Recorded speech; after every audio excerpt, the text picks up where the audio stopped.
Ubisoft says it won't even start working on games it doesn't feel can be turned into a franchise. What impact do you think this has? But first, my opinion. I'm Tarmack and this is Feature Creep.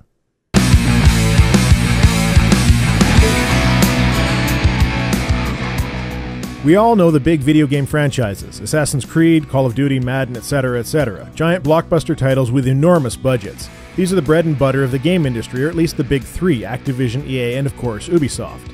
Unfortunately, these mega titles always seem to lack innovation and character, being designed by committee as Yahtzee of Zero Punctuation fame puts it.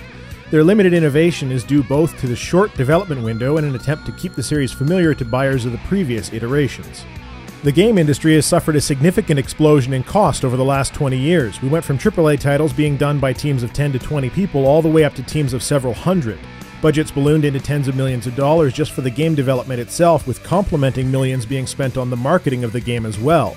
I could be mistaken, but as I recall, the marketing budgets for COD and Battlefield have exceeded the development cost of those games. But I wonder, can the companies see the forest for the trees? With the ever-increasing budgets, at some point it will become unsustainable. In fact, many argue that it already has.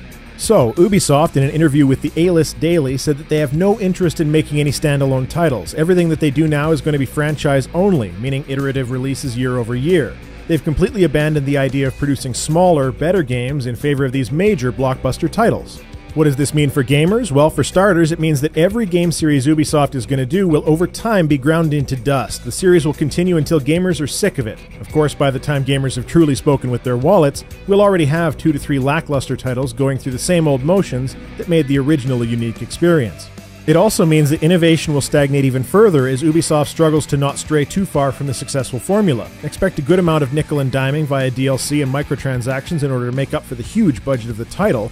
And last but potentially most important, very little experimentation with new intellectual property by ensuring that everything has to have a sequel. At what point do the major publishers start to consider the idea that cheaper to develop, more unique titles might actually have a place in the market? Games don't have to sell millions of copies to be incredibly profitable, and the old adage of not putting all of your eggs in one basket is especially prevalent here. The really amusing thing is that they were so close to a breakthrough in the interview. Tony Key, who is the senior VP of marketing, even said, "There's no more fire and forget, it's too expensive." Have you ever considered that the expensive part is the problem, not the franchise part? Just a thought, just a playful thought.